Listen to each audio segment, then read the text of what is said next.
Et après, laisse faire les choses. Toi, rien que la Emouna, c'est tout. Travaille dans la Emouna, travaille dans le Ratson, travaille dans ta Ishtadlout de la Emouna. Travaille là-dedans et tu vas voir que la chose, elle vient vers toi sur un plateau. Tu n'as rien à faire du tout. Parce qu'on veut, dans le ciel, on a besoin de toi. Plus que ce que tu as besoin d'être réparé, on a besoin dans le ciel de toi que tu fasses des choses sur terre. Donc quand maintenant tu as l'attitude qu'il faut, on te donne tout.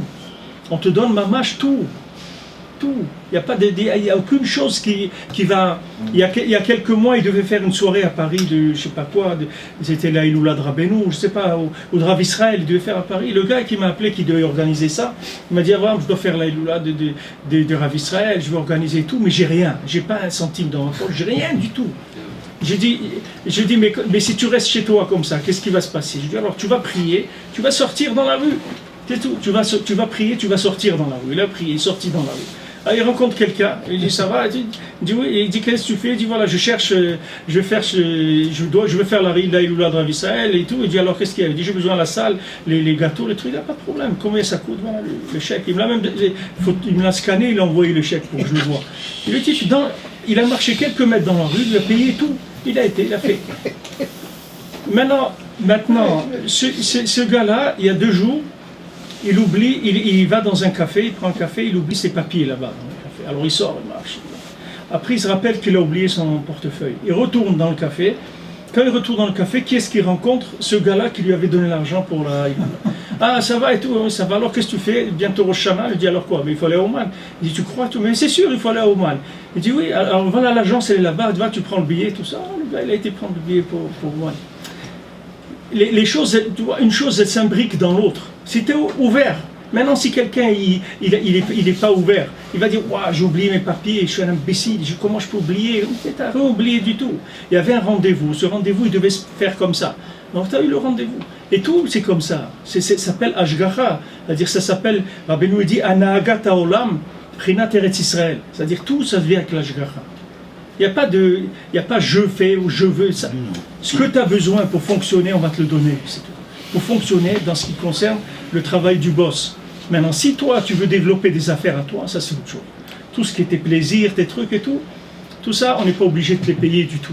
Ça, c'est à toi de te débrouiller pour ça.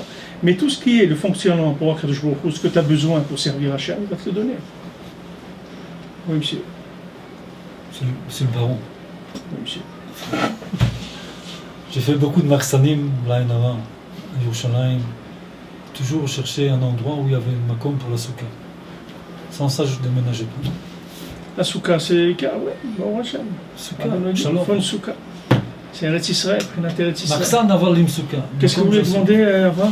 Qu'est-ce que vous voulez demander? Oui, dans le premier cas que vous avez cité, là, la personne que vous connaissez qui est montée à Dveria, prier sur le... Vous disiez qu'il... après, est-ce que cette émouna, est-ce qu'elle a fait avancer?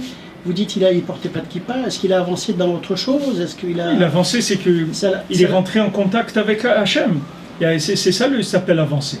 Il a demandé, Hachem il lui a répondu. Ça y est, il est en contact. Ça y est, c'est ça qui va le faire progresser. Il a compris que voilà, c'est lui, ça fait des années qu'il veut que ça marche pas. Maintenant, il a été prié, ça marche. Alors il dit, bon, mais c'est ça le travail, c'est pas autre chose. C'est ça qu'il faut faire. Alors il m'a dit, tu te rends compte et tout. Je lui ai dit, mais tu n'as pas besoin d'attendre d'aller à Tveria. Tu as le Kotel, tu as David Ameler, chez Mona Tzadik, tu as des endroits ici, tu peux aller à pied, c'est pas loin. Tu peux aller tous les jours prier. Besoin d'attendre une fois. C'est ça le Ham Israël. Le Ham Israël, il vit comme ça. Il ne porte toujours pas de kippa depuis? Non, il n'y a pas de kippa. Il ne porte pas de kippa. Mais ça, en Israël, c'est le lien de la kippa et tout, c'est des trucs c'est des choses sociales. C'est pas, c'est politisé. C'est autre chose. Peut-être les tefilines, les machins. Je sais pas. Vous savez. Les gens, il faut leur donner ce qu'ils vous demandent. Il faut pas les agresser. Oui, quand quelqu'un il parle de ça, déjà il est content. Bon, prochain, vous n'allez pas lui dire ah mais les tefilines tu mets. Non.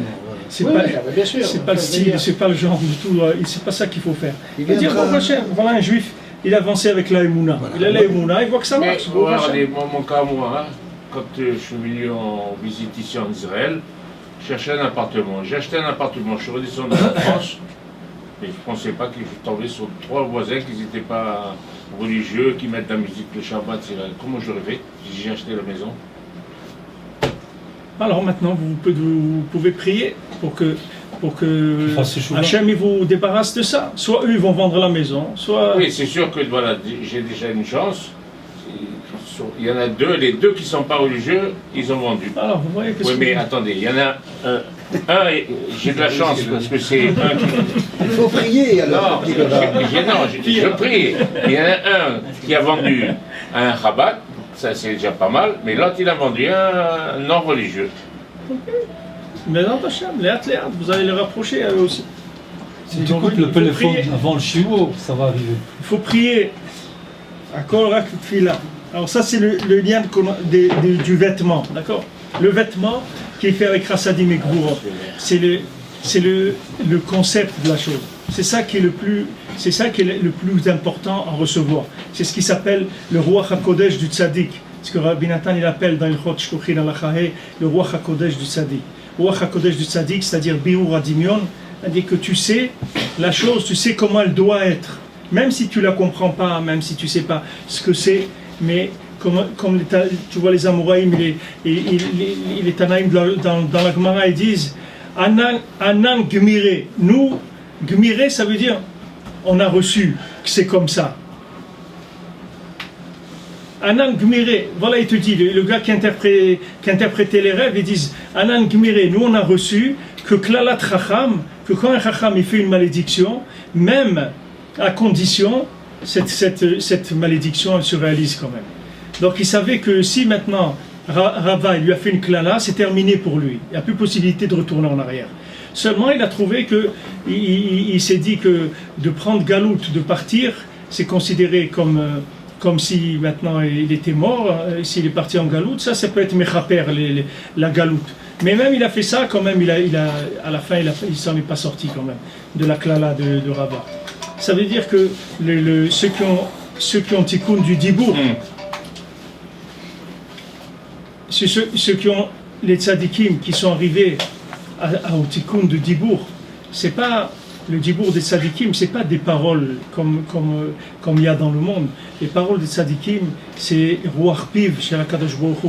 C'est-à-dire que c'est mamash le souffle d'Hachem. C'est ça le dibour du tzadik. Quand le tzadik il dit un dibour, c'est pas un dibour. C'est pas pour parler, c'est pas des dibourim stam comme des paroles qu'on entend dans le monde. C'est du souffle divin. C'est-à-dire c'est quelque chose qui rentre. Là où ça rentre, ça fait le tri et ça met les choses en place.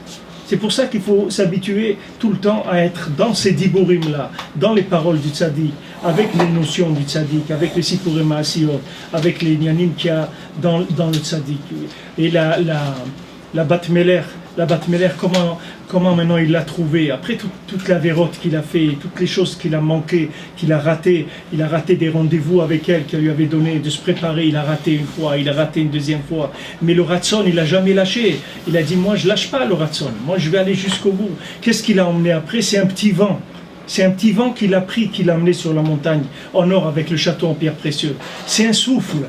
Tout le lien du tzaddik c'est un souffle. Ce souffle-là c'est sa parole.